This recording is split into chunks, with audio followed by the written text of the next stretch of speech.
আসসালামু আলাইকুম। এখন আপনারা দেখবেন সংবাদ শিরোনাম। সংসদে স্পিকার ডেপুটি স্পিকার চূড়ান্ত করবেন তারেক রহমান, সংসদীয় দলের সিদ্ধান্ত। এমপি মন্ত্রীদের মার্জিত ও সতর্ক আচরণের নির্দেশনা। সংসদ নেতা তিনি ঘোষণা করবেন এই সভার সভাপতিত্ব করার জন্য কোনো একজন জ্যেষ্ঠ নেতাকে। সেই সভায় আমরা মাননীয় স্পিকার এবং ডেপুটি স্পিকার নির্বাচিত। বিএনপিকে সংবিধান সংস্কার পরিষদের শপথ নেওয়ার আহ্বান নাহিদের। জনগণের ম্যান্ডেট থাকায় প্রয়োজন হবে না বললেন সালাউদ্দিন। একটা দাবি আছে যে সংবিধান সংস্কার পরিষদের শপথ নেওয়া এবং এই সংসদটাকে সংবিধান সংস্কার পরিষদ হিসেবে কার্যকর করা। তবে আমরা নোট অফ ডিসেন্ট দিয়েছি, আমরা ইশতেহারে উল্লেখ করেছি এবং আমরা সেভাবে ম্যান্ডেট প্রাপ্ত হয়েছে, আমরা সেভাবে যাব। 2 টন ওয়ারহেডবাহী মিসাইল ছুড়ল ইরান। ইসরায়েলে ব্যাপক ক্ষয়ক্ষতি। হরমুজের দখল রাখতে মাইন স্থাপনা তেহরানের। বোমা মেরে সচলের চেষ্টা যুক্তরাষ্ট্রের। নিয়ে চট্টগ্রাম বন্দরে ভিড়ছে একের পর এক জাহাজ, চলছে খালাস। অতিরিক্ত ডিজেল সহায়তা চেয়ে ভারতকে চিঠি। পাম্পে আজও দীর্ঘ লাইন। আসলে উত্তরখান থেকে আমি এখানে আসলাম সরাসরি, খিলকে তো পাই নাই, তো আমরা এখানেও পাচ্ছি না। 1 লিটার 150 টাকা, এর বেশি কোনো পাম্পে তেল দেয় না। রাইড শেয়ার করে চলি, তারা তো খুব ক্রাইসিস অবস্থায় পড়ে গেছে। আসসালামু আলাইকুম। এখন দেখবেন সংবাদ বিস্তারিত। শুরুতে সভাপতি পদ শূন্য রেখেই আগামীকাল সকাল 11টায় বসতে যাচ্ছে ত্রয়োদশ জাতীয় সংসদের প্রথম অধিবেশন। প্রধানমন্ত্রীর পক্ষ থেকে সভাপতির নাম প্রস্তাবের পর তা চূড়ান্ত হবে। সংসদের সভাপতির সভাপতিত্বেই নির্ধারণ হবে স্পিকার এবং ডেপুটি স্পিকার। রাষ্ট্রপতি শপথ পড়াবেন তাদের। সরকার দলীয় সংসদীয় দলের বৈঠক শেষে এসব কথা জানান চিফ হুইপ নুরুল ইসলাম মনি। স্থানীয় সরকার মন্ত্রী মির্জা ফখরুল ইসলাম আলমগীর জানান, সংসদ নেতাই সুপারিশ করবেন স্পিকার ও সভাপতির নাম। সকালে সংসদে সরকারি দলের সংসদীয় দলের সভায় এসব সিদ্ধান্ত হয়। জাতীয় সংসদ অধিবেশন শুরুর আগের দিন অনুষ্ঠিত হল সরকার দলীয় সংসদীয় কমিটির সভা, যেখানে সভাপতিত্ব করেন সংসদ নেতা ও প্রধানমন্ত্রী তারেক রহমান। সকাল 11টায় শুরু হয়ে এই সভা শেষ হয় দুপুর 1টায়, যেখানে বিএনপি দলীয় সংসদ সদস্যদের নানান করণীয় নিয়ে আলোচনা হয়। সংসদ সদস্যদের দায়িত্বশীল মার্জিত আচরণ করার পাশাপাশি গণমাধ্যমের সঙ্গে কথা বলার ক্ষেত্রে সতর্কতার মতো প্রয়োজনীয় দিক নির্দেশনা আসে সংসদ নেতার তরফ থেকে। কার্যপ্রণালী বিধিতে আছে, সংসদ চলার আগের দিন একটা সংসদীয় দলের বৈঠক হয়। সেই বৈঠকে নানা দিকে কেমনে সংসদ চলবে, আমাদের ম্যানিফেস্টো, আমাদের যে কর্মসূচি, আমাদের যে স্বপ্ন, এটা বাস্তবায়ন করার জন্য সবার ভূমিকা মুখে বললে হবে। সংসদ অধিবেশনে আমাদের যে কার্যক্রম সেসব নিয়ে আমাদের একটা ধারণা দেওয়া হয়েছে এবং মাননীয় প্রধানমন্ত্রী এবং সংসদ নেতার উপরে স্পিকার, ডেপুটি স্পিকার ইত্যাদি নিয়োগের সর্বসম্মতির সিদ্ধান্ত হয়েছে। সংসদীয় কমিটির এই সভায় স্পিকার, ডেপুটি স্পিকার ও সভাপতি নির্ধারণে ভার দেওয়া হয় সংসদ নেতা ও প্রধানমন্ত্রী তারেক রহমানকে। পার্লামেন্টারি পার্টির বৈঠক যা হয় বিভিন্ন বিষয় নিয়ে, সংসদ শুরু হচ্ছে, তো সেই সব বিষয় নিয়ে একই সঙ্গে আমরা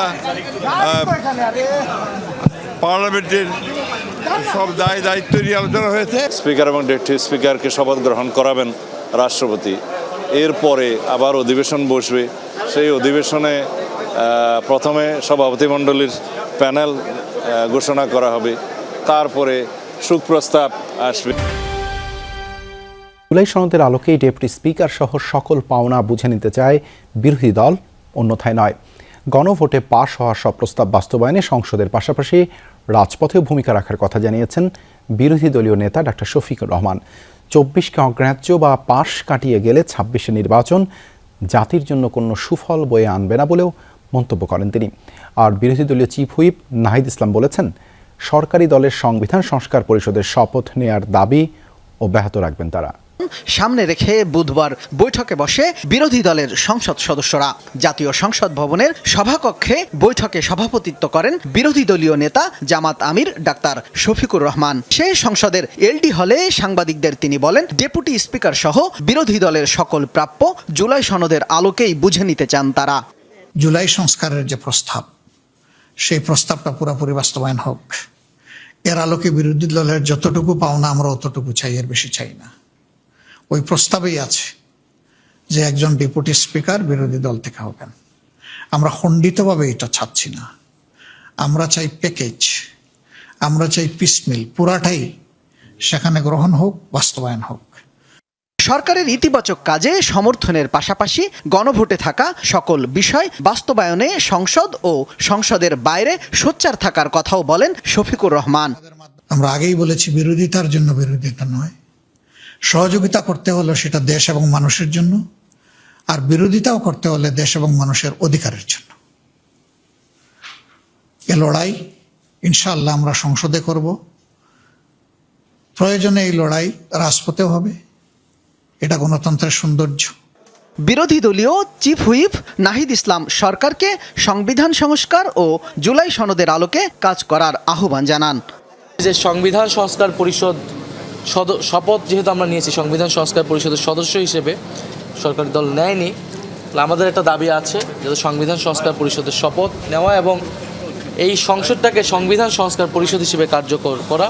এ সময় সংসদে রাষ্ট্রপতির ভাষণ দেওয়ার সমালোচনা করেন জামাতের সংসদ সদস্য আব্দুল্লাহ মোহাম্মদ তাহের। আমরা মনে করি রাষ্ট্রপতির ভাষণ দেওয়ার কোনো অধিকার নাই, স্বৈরাচারের দোসর।